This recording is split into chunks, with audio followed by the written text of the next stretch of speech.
pirates, lost treasure, maybe a Jedi. All this and more is what you just get into this week in Skeleton Crew, the next episode. So, I don't know what we're waiting for. Let's get into it.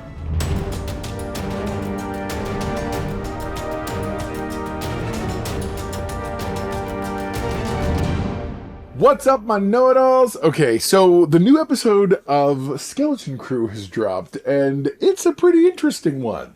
Hopefully you had an opportunity to watch the last week's 2-episode premiere, and of course, on its new hour and date and time today on Tuesday.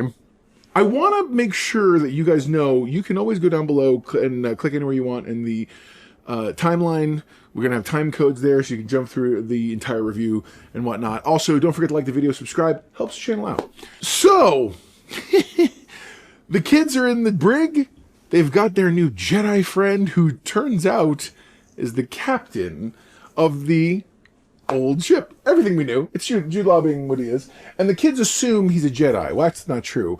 Wim assumes he's a Jedi, and everyone else is like, I don't know, we can trust him or not, because he's super shady. Now, mind you, he's doing forcey, pushy things all over the place.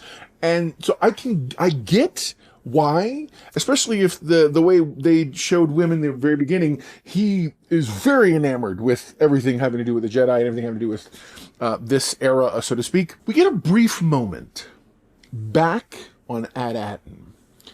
And we're at the house of Wim's father, as other family people are there and whatnot, and they're expecting the kids are just lost, and the safety bots will show up and get them, and sure enough, the safety bot shows up and says, "Here we go.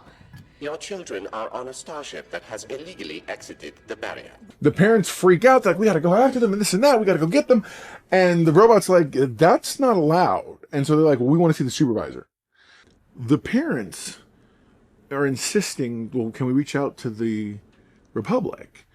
And as soon as the robots tell them they've left the barrier, that means contact outside is not wise, and we're not going to do that, okay?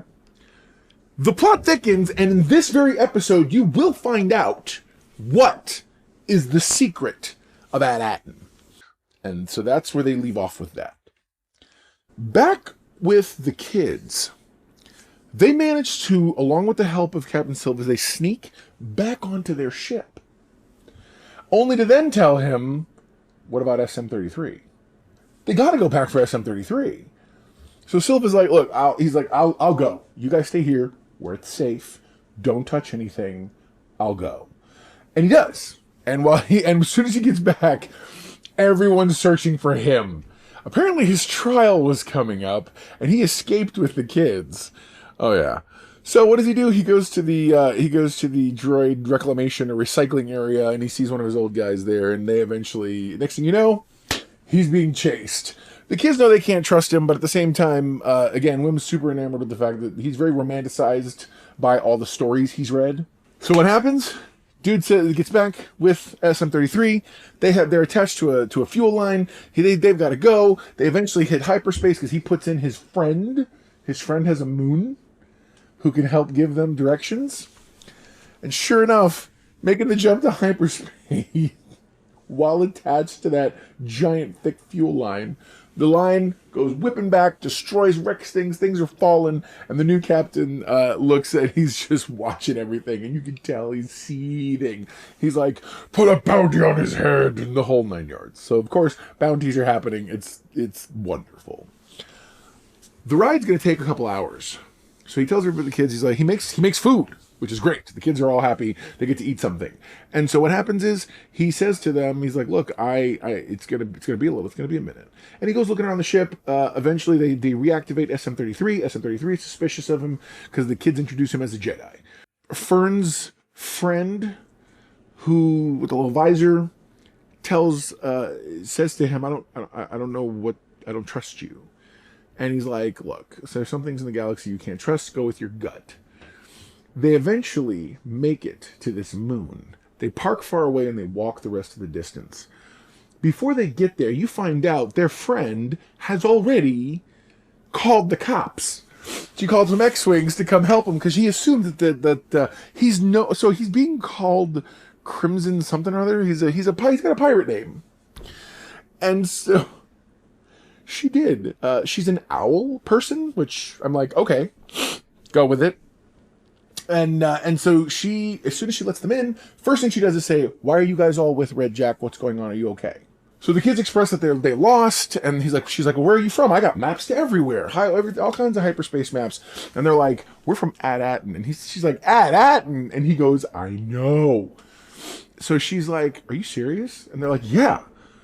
And so she's like, "You don't understand," and she explains, in the early days of the Republic,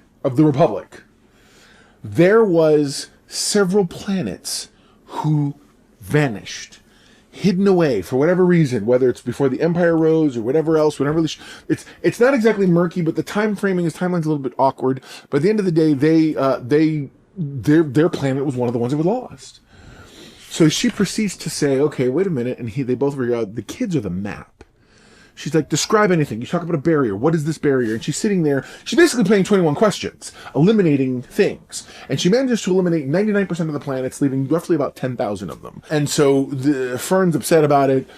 And as they figure it out, eventually the little owl lady, sees Fern's little badge, the badge her mother had given her for being top kid in class or whatever. The badge has specific writing. The writing the owl uses the writing to try to suss things out, and eventually comes up with, I think we're gonna have a solution.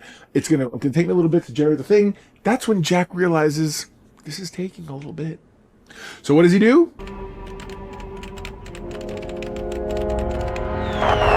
Observatory Moon, come in. This is Sector Patrol inbound to your position. You find out the X-Wings are coming, and they got a book.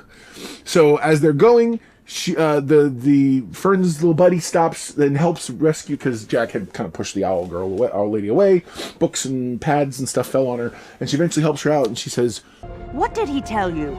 Trust your gut? Use your head. Get the truth. And if you ever need help, you can call me." And I'm like, okay, the kids are making friends, right on. And they go. They manage to make it back to the ship, but the kids won't let them on the ship. And neither will SM-33, who's sitting there with a welding torch like, "Oh yeah, what are we gonna do?" You are a Jedi, right? I never actually said that. What? I knew it! To be fair, he did not say he was a Jedi. The kids made that assumption. He just didn't disabuse them of that assumption. So what happens? They managed to tell him, "Fine, you're gonna go on the ship, you're gonna help us, it's gonna be a partnership." And he offers a partnership. He says, I'll get you home. I'll do the right thing. Maybe they give me a reward, whatever. But either way, we get where we're going. Fern says, "Wrong. I'm the captain."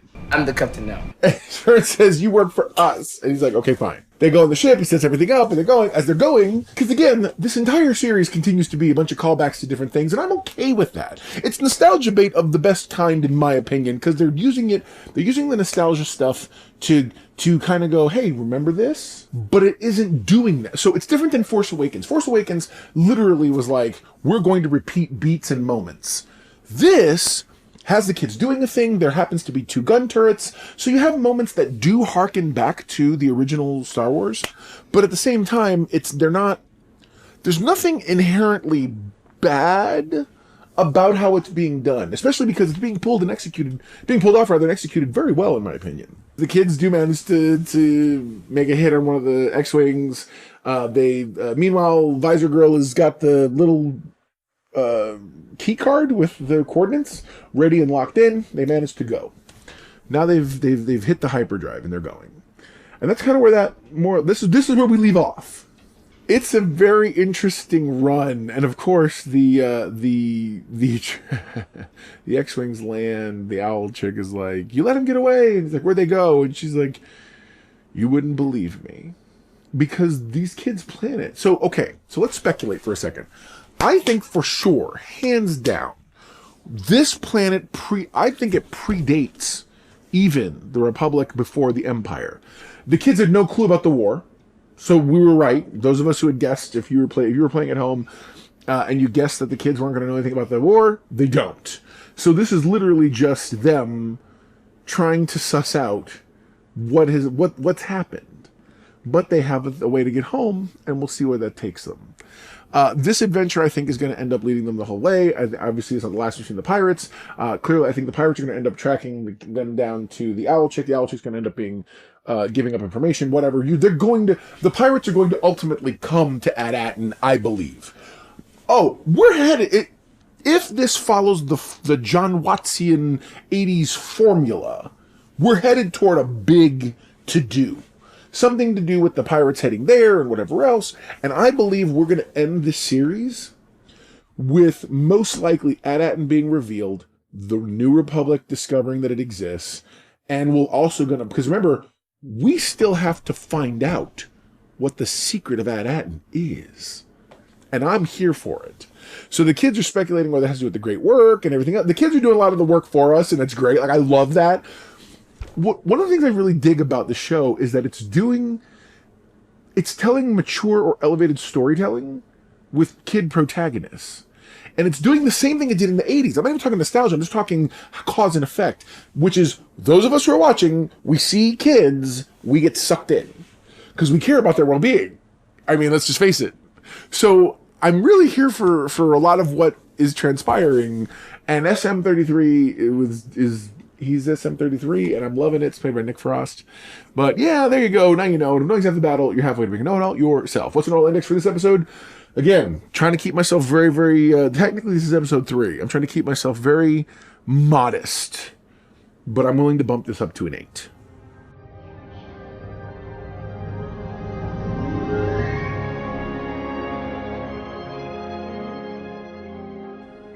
Comment below. Let me know what you think of the episode. Are you excited? I'm excited. I'm like a kid again. Look, I got the shirt, okay? That's how excited I am for this. This is Star Wars, and I'm loving it. There are people out there who are like, well, Star Wars will all be for kids. Bro, when did you see it? I saw Star Wars when I was a kid.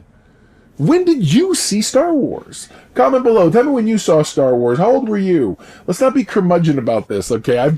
I firmly believe this is Star Wars at its best when it understands who its audience is. The fact that we get right now in this space and time, we're getting Andor, a very mature, very grown up Star Wars story that for me feels very Star Wars, and then we're getting this skeleton crew that is also carrying the torch for Star Wars in an amazing way that I find both very exciting and thrilling. So anyways, yeah, I'm excited. I know that later on in the week we're of course going to be watching Creature Commandos on Thursday.